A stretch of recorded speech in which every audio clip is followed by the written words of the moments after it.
دەستیان بەسەر بەسڕەدا گرتبوو. عەبدوڕەحمان پاشا ڕادیۆی دەنگی گەل دەنگی توی هاوڵاتیە.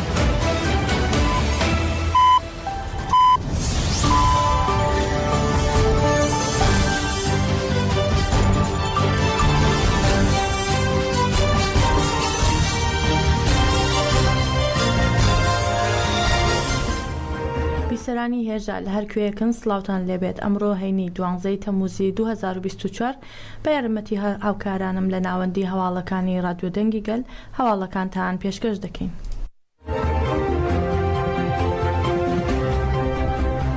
بنەماڵەی ڕێبەری گەلی کورد عەبدوڵڵا ئۆجەلان و بنەماڵەی سێ زیندانی دیکەی ئیمرالی بە مەبەستی دیدار داواکاریان پێشکەش کرد.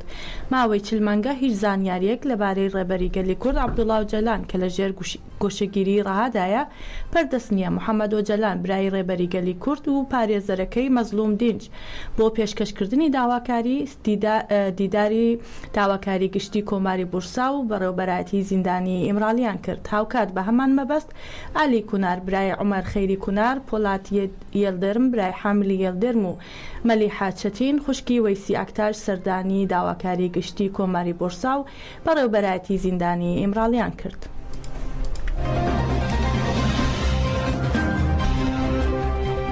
ماڵپەڕی گەریلا تیڤی دیمەنی خستنە خوارەوەی هەلیکۆپتەرێکی دەوڵەتی تورک لە جۆری سکۆرسکی بڵاو کردەوە کە گەریلاکان لە دەی تەموز لە گردی بەهار لە زاب خستویانەتە خوارەوە. لەلایەکی تریشەوە گەریلاکانی ئازادی دیمەنی لە ناوبردننی بار هەڵگرێکی دەوڵەتی تورکیان لە ئامێدیان بڵاو کردەوە. دیمەنی چالاکیەکە نزیکی گوندی سەرەکانی لە ئامێدی بڵاو کرایەوە کە لەلایەن یەکینەکانی تۆڵەسەندنەوەی شەهید بەدران گوندی کرمۆ بار هەڵگرێکی دەوڵەتی تورک کرایە ئاماج کە کەرەستەی سەربازی بۆ سوپای داگیرکەری تورک دەگواستەوە. فەرماندەی یەکێتی تۆڵەسەندنەوەی شەهید بەدران گوندی کرمۆ ئەم دیمەنانەی بڵاو کردوێتەوە. هەروەها ئاماژیان بەوەش داوە ئاگر لە باڵ هەڵگرەکە کەوتووە و لە ناو براوە. هەروەها شۆفیری بار هەڵگرەکە کە سەربازێکی داگیرکەری تورک بووە بە سەختی بریندار کراوە.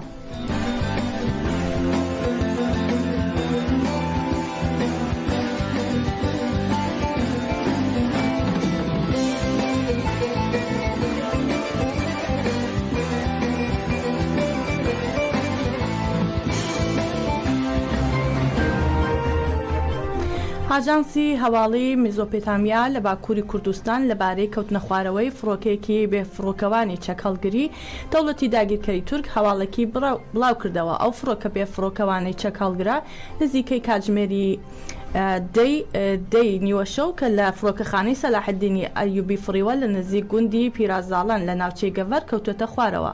تا ئێستا هۆکاری کەوتنە خوارەوەی ئەو فڕۆکەیە نەزانراوە. هەروەها دووکەڵی ئاسمانی ناوچەکەی تەنیوە.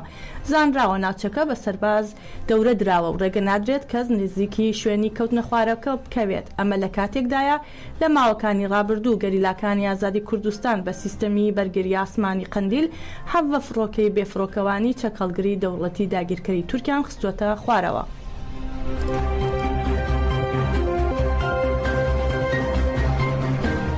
پارتی سوسیالیستی بندستان ئەسەفە کوردستانی ڕاگەیاندراوێکی نووسراوی بڵاو کردەوە و ڕایگەیان ڕژیمی فاشیستی داگیرکرد ماوەیەکە هێرشەکانی لەسەر باشووری کوردستان و بەتایبەت لەسەر ئامێدی و سەرگەلی بەردەوام دەکات. گوندەکانی هەرێمەکە چۆڵ دەکات و بوردمانەکانی بەردەوامە.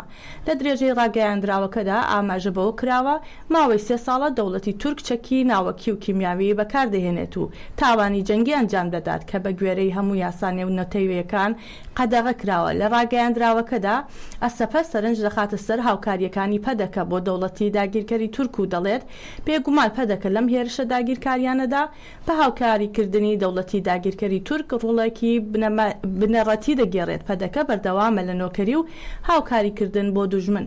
هەروەها ئاماژە بەوە دەکات ئەم داگیرکاریانەی دەوڵەتی تورک کە بە بەرچاوی جیهانەوە بەڕێوەی دەچێ ئامانجەکەی بۆ لە ناوبردننی پەکەکە و پێکێنانی خەیاڵیەکانی میساقی ملیە.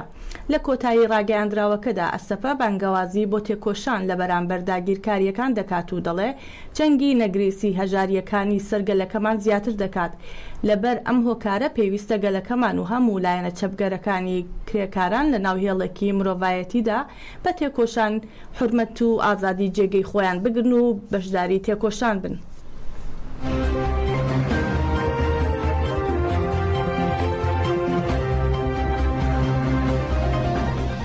دەوڵەتی داگیرکەری تورک بەردەوامە لە هێرشە داگیرکاریەکانی بۆ سەر باشووری کوردستان لە یەک کاتدا تۆپ بارانی سنووری برادۆست لە هەولێر و سنووری پارێزگای دەهۆک دەکات بە پێی سەرچاوەکان.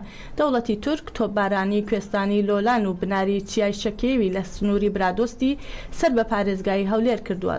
زانراوە بەهۆی تۆپ بارانەکەەوە دوو هاوڵاتی مەدەنی بریندار بوون، بەڵام بەهۆی ئەگەری دووبارە تۆپ بارانکردنی سنوورەکەەوە تیمەکانی تەندروستی ئۆتۆمۆبیلی فریاگوزاریان ڕەوانەی شوێنی تۆپ بارانەکە نەکردووە. لەلایەکی دیکەشەوە کەمێک پێش ئێستا دەوڵەتی داگیرکەری تورک بردومانی سنووری پارێزگای دهۆکی کرد، تا ئێستا زیانەکانی ئەم بردومانەش نەزانراوە. ئەمە لە کاتێکدایە دەوڵەتی داگیرکەری تورک لە سەرەتای ئەمساڵەوە 11 هاوڵاتی مەدەنی شەهید و 9 هاوڵاتی دیکەی بریندار کردووە. هەروەها بەردەوامە لە هێرشەکانی بۆ سەر ناوچەکانی باشووری کوردستان، بەڵام تا ئێستا ناحکوومەتی بەغدا و ناحکوومەتی ماوە بە سەرچووی هەرێمی کوردستان سنوورێکیان بۆ ئەو دەست ڕێژیانە دانەناوە و ڕۆژانە بینەری بە ئامانجگرتنی هاوڵاتیانی مەدەنین.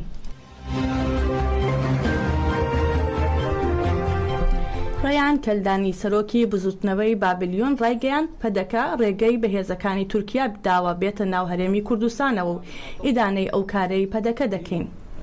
هەروەها کلدانی لەبارەی هاوکاریەکانی پەدەکە بۆ هاتنە ناوەی هێزەکانی دەوڵەتی تورک و تورک بۆ سنووری پارێزگای دهۆک بۆ میدیا عێراقیەکان دەدوێت.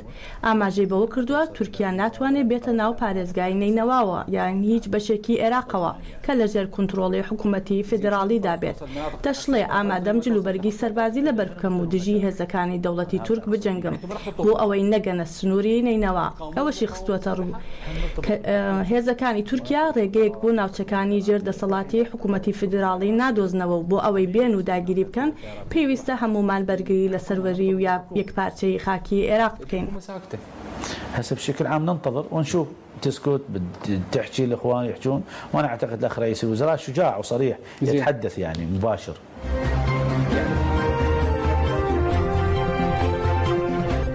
جەبار عەودە سەرکردە لە چوارچێوەی هەماهەنگی لەبارەی لەشکرکێشیەکانی دەوڵەتی تورک و داگیرکردنی بەشی خاکی هەرێمی کوردستان و عێراق بۆ میدیا عەرەبیەکان دەدوێت. جەبار عەودە ڕایگەیان سوپای تورکیا هەزاران دۆنم زەوی پارێزگای دهۆکی داگیر کردووە. لە ماوەی هەفتەیەکدا 100 جار سەروەری خاکی عێراقی پێشل کردووە و وەزارەتی دەرەوەی عێراقیش بەرامبەر پێشلکاریەکان هیچ هەڵوێستێکی نەبووە. ئاماژەی بەوە کردووە ئەوەی سوپای تورکیا لە دهۆک دەیکات کاریگەری مەترسیداری هەیە و بەشێکە لە داگیرکاری خاکی عێراق. بە جۆرێک سوپای تورکیا 50 بنکەی سەربازی کردووەتەوە کە 5یان بنکەی گەورەن و هەزاران سەربازی تێدا جێگیر کردوون. ئەودا ئەوەشی خستوەتە ڕوو لە ئەنجامی هێرشەکانی تورکیا سەدان خێزان ئاوارە بوون و دەیان گوند چۆڵکراون. هەروەها نزیکەی 20,000 دۆنم زەوی و دارستان سووتێنراون.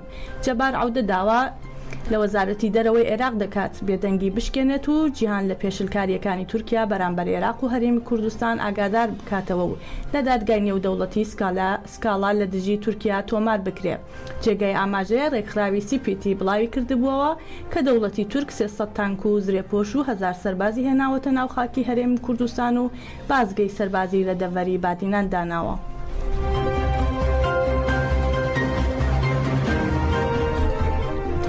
ناوەندی پەیوەندیەکانی هێزەکانی سووریای دیموکراتیک قەسە دەڕایگەیان تیمەکانیان لە ئۆپەراسیۆنێکی سەربازی بۆ سەر داعش ئەحمەد مەحموود ئەلقشرە بە ناسناوی ئەبوو مەعزەل کوردیان لە ناوچەی دەیرۆزور دەستگیر کردووە. هێزەکانی قەسەدا بڵاویان کردەوە باندی ئەبوو مەعز ئەلکوردی لە نێوچەتەکانی داعش بەرپرسیانن لە تەقەمەنیەکانیان لە کاتەی لێکۆڵینەوەکە.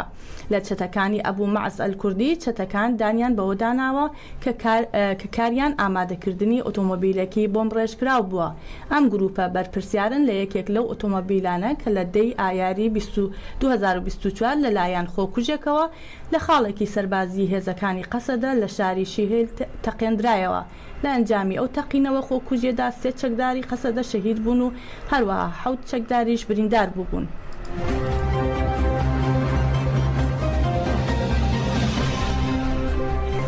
فەرماندەیەکی سەربازی عێراق کە نەیویستوە ناوی ئاشکرا بکرێت لەبارەی ئامانجی هێنانی ئەو هەموو هێز و کەرەستە سەربازیەی دەوڵەتی تورک بۆ هەرێمی کوردستان و پیلانەکانی بە مەبەستی داگیرکردنی مووسڵ دەڵێ گواستنەوەی ئەو هێزە زۆرە و ناردنی سەدان تانک و زرێپۆش لەلایەن تورکیاوە بۆ ناوچەکانی هەرێمی کوردستان پێدەچێت تەنیا هێرش بۆ سەر ناوچەیەکی هەرێم نەبێت بەڵکو ئامانجی تریشی هەبێت لەوانەیە داگیرکردنی پارێزگای مووسڵ بێ. ئەو فەرماندە سەربازیە و توێتی شەڕ لە ناوچە شاخاویەکاندا پێویستی بەو هێزە زەبەلاح و گەورە و تانک و زرێپۆش و ئەو بابەتانە نییە بۆ یەکلاکردنەوەی ئەو شەڕە هەر بۆیە ناردنی ئەو هەموو کەرەستە و کەلوپە لەشکریە وا دەکات بڵێم لەو بڕوایەدا نیم تورکیا تەنها بۆ یەکلاکردنەوەی شەڕ لەگەڵ پەکەکە هاتبێت. هەروەها ئەو فەرماندە سەربازی ئاماژی بەوەش کردو تورکیا ناتوانێت ناوچە شاخاویەکانی سنووری دۆهۆک بخاتە ژێر دەسەڵاتی خۆیەوە کە وڵاتی خۆی نییە و لەوەشدا سەرکەوتو نابێت و بۆی ناکرێت.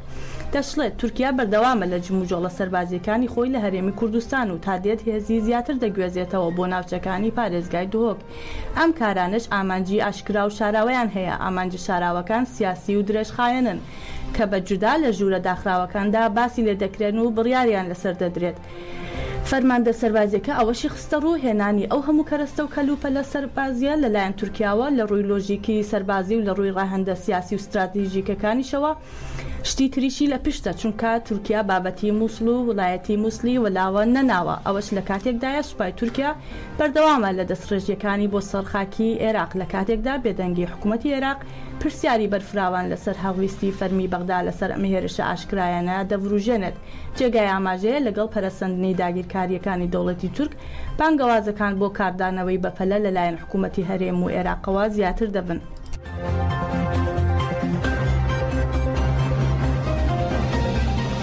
دکتۆر تاریق زوبەیدی چاودێڕی سیاسی لەبارەی پیلان و خەونی دەوڵەتی تورکیا بۆ داگیرکردنی بەشێکی پارێزگای مووسڵ ڕایگەیان ئەم جموجۆڵە لەشکریانی تورکیا ئێستا هەیەی لە ساڵانی هەشتاکانی سەدەی ڕابردووەوە درێژەی هەیە. ئەگەر تورکیا دەرفەتی بۆ بەرەخسایە و سیستەمی نێودەوڵەتی ڕێگەی بدایە ئەوە دەستی دەکرد بە جموجۆڵ بە مەبەستی داگیرکردنی چەند ناوچەیەکی سنووری پارێزگای مووسڵ. هەروەها تاریق زوبەیدی دەڵێت کێشەی تورکیا ئەوەیە کە تەنها پشت بە هێزی سەربازی دەبەستێت و دیالۆگ لەگەڵ کوردان ناکات و گوێ بۆ داواکاریەکانی نەتەوەی کورد ناگرێت.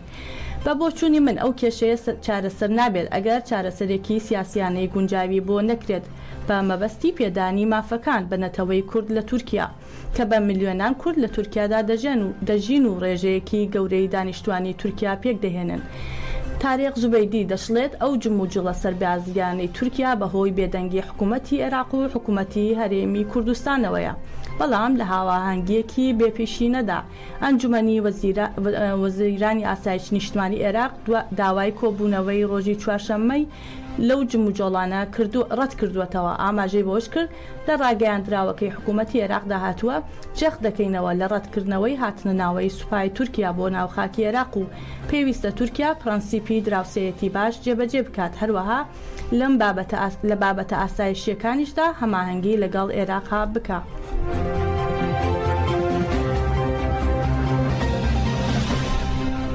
پەروین فاتح ئەندامی ئەنجومەنی پارێزگای کەرکووک ڕایگەیان کۆبوونەوەی ئەنجومەنی پارێزگای کەرکووک بەکراوەی دەمێنێتەوە تاوەکو ڕێککەوتنێکی سیاسی ئەنجام بدرێت و دواتریش دانیشتنێکی دیکە لەو بارەیەوە دەکرێت. ئاماژەی بەوە کرد ماوەی 30 ڕۆژ بۆ ڕێککەوتنی لایەنە سیاسیەکان دانراوە و دوای ئەو ماوەیە کارەکان ئەنجام دەدرێن. فاتح وتی ئێمە شەرعیەتماندا بەوەی کە ئێستا ئەنجومەنی پارێزگای کەرکووک کارایە لە ڕووی یاساییەوە کەس ناتوانێت ئەو ئەنجومەنە هەڵوەشێنێتەوە. جێیاماژەیە ئەمە یەکەم کۆبوونەوەی ئەنجومەنی پارێزگای کەرکووک بوو لە دوای هەڵبژاردنەکانی ئەنجومەنی پارێزگاکانی عێراق کە لە هەژدەی کانونی یەکەمی 2023 ئەنجام درا.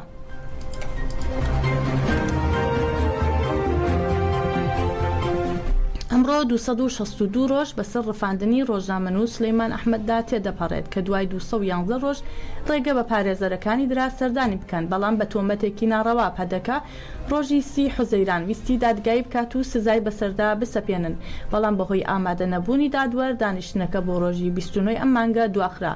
سلەیمان ئەحمەد ڕۆژنامەنووس و هەواڵسازی بەشی عەرەبی ئاژانسی ڕۆژنیوز دوای ئەوەی بۆ بەشداریکردن لە پرسەی باوکی گەڕایەوە ڕۆژاوای کوردستان لە کاتی گەڕانەوەیدا بۆ باشووری کوردستان لە 25 تشرینی یەکەم لە دەواازەی فیخشابوو لەلایەن ئاسایشی پەدەکەوە ڕەفێنرا و دوای 211 ڕۆژ چارەنووسی ئاشکرا بوو. دوای 211 ڕۆژ لە بێسەر و شوێنبوونی دوجار لە 22 مانگی ئایاری ئەم ساڵ پارێزەران توانیان چاویان پێ بکەوێت و بریکارنامەی بۆ واژۆ بکەن و بۆ ئازادکردنی کار لەسەر کەیسەکەی بکەن. جێگەی ئاماژەیە بە تۆمەتێکی ناڕەوا پەدەکە ڕۆژی 30 حوزەیران ویستی سلەیمان ئەحمەد دادگایی بکات و سزای بەسەردا بسەپێنێ، بەڵام بەهۆی ئامادە نەبوونی دادوەر و نەناردنی پێداویستە ڕۆژنامەوانیەکان دانیشتنەکە بۆ ڕۆژی 29 ئەم مانگە دواخرا.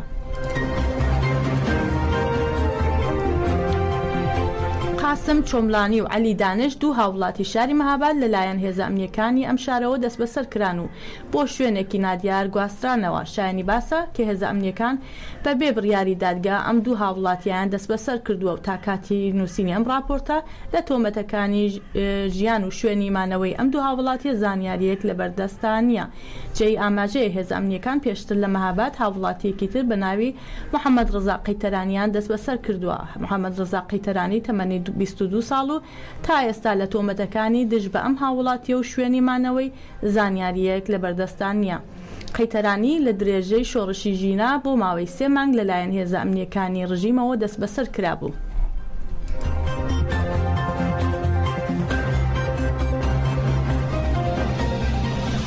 لە شاری حەسەکە کانتۆنی جەزیرە لە خاڵێکی ژێر دەسەڵاتی دیمەشقدا تەقینەوەیەک ڕوویدا و 3 کەس بریندار بوون. بە گوێرەی ئەو زانیاریانەی بەدەست کەوتووە لە چوارڕیانی ئەمنی کە لە ژێر کۆنتڕۆڵی دەسەڵاتی دەمیشقدا تەقینەوەیەک ڕووداوە و 3 کەس بریندار بوون. هەروەها ڕاگەاندراوە تەقینەوەکە لە کاتی گەشتی هێزەکانی رووسیا ڕوویداوە. بەهۆی تەقینەوەکەوە 3 کەس کە ناسنامیان هێشتا دیارنیە بریندار بوون و دواتر گەیاندراونەتە نەخۆشخانە، بەڵام بە گوێرەی هەندێک سەرچاوە بریندارەکان لە هێزەکانی رووسیان. سەرەتای ئەم ساڵ قایم مەقامی کۆیە لە هەڵمەتێکدا نزیکەی 4000 نەمام لە سنووری کۆیەی سەر بە پارێزگای هەولێر چاند. بەهۆی دانەنانی سیستەمی ئاوەدان و خزمەتکردن ئێستا بەشێکی زۆری نەمامەکان وشک بوون و گەر لایەنی پەیوەندیدار زوو فریایی نەکەوێت ئەوە هەڵمەتەکە بە تەواوی بێکاری گەردەبێت و زیانی زۆر بە سروشتی ناوچەکە دەگەێنێت. لەبارەی هۆکاری ئاونەدان و وشکبوونەوەی بەشێک لەو نەمامانە کازم کەریم بەرپرسی هۆبەی دارستان و پاوانی کۆیە دەڵێت لە مانگی 3 ئەم ساڵەوە دەرخستەمان کردووە بۆ ئاودان، بەڵام پارێزگای هەولێر ڕەتی کردەوە وتیان ناتوانن ئەو بودجەیەی بۆ دابین بکەن کە بڕەکەی نزیک 6 ملیۆن دینار بووە. دواتر دەرخستەمان بۆ وەزارەت بەرز کردەوە و ڕەزامەندی لەسەر دراوە، بەڵام تا ئێستا کە ناوەڕاستی مانگی تەموزە هیچ بڕە پارەیەکمان بۆ سەرف نەکراوە. ساڵانە بەهۆی ئاونەدان و خزمەت نەکردنەوە بۆ هۆکاری سروشتی و سووتانەوە بەشێکی زۆری دارستان و نەمامەکانی سنووری شارۆچکەی کۆیە وشک دەبن و لە ناو دەچن.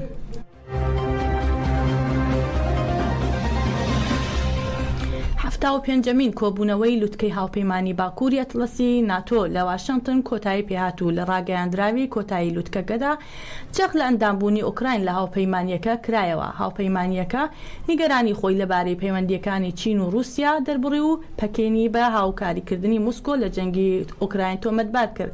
هەروەها جۆ بایدن سەرۆکی ئەمریکا ڕایگەیان وڵاتەکەمان و هاوپەیمانەکانی لە چەند مانگی داهاتوودا سیستەمی بەرگەری پاتریۆتی وڵاتەکەمان بۆ ئوکراین دابین دەکەین. ئەمەش لە چوارچەوەی هەوڵەکانی ناتۆیە بۆ پاراستنی ئوکراین لە هێرش ئاسمانیەکانی رووسیا.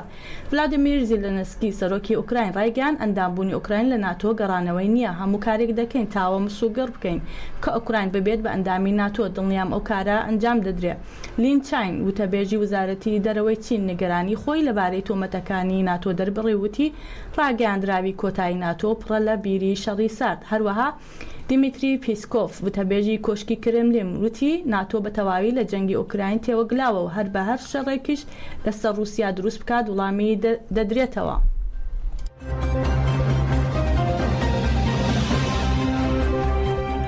هێزی دەریایی بریتانی بڵاوی کردەوە حوسیەکان لە دەریای سوور هێرشیان کردە سەر کەشتێکی بازرگانی لە کەناراوەکانی شاری موخا. دەشڵێن 2 موشک لە نزیک کەشتێکی بازرگانیەکە کەوتوتە خوارەوە. ئاماژە بەوش کراوە یەکێک لە موشەکەکان لە ناو دەریادا تەقیوەتەوە و ئەوی دیکەشیان لە ئاسماندا تەقێنراوەتەوە.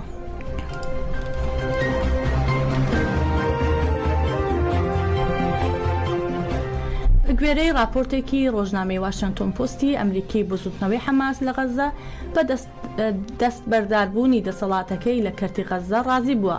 بە گوێرەی ئەو راپۆرتە لە چوارچێوەی هەوڵەکانی ڕاگیرانی شەڕ لە غەزە بەپێی ئەو پلانەی دانراوە لە قۆناغی دووهەمدا هەردوو لایەنی شەڕی ئیسرائیل و حەماس لە دەسەڵاتی کەرتی غەزە دوور دەخرێنەوە و هەردوو لا بەوە قایل بوون.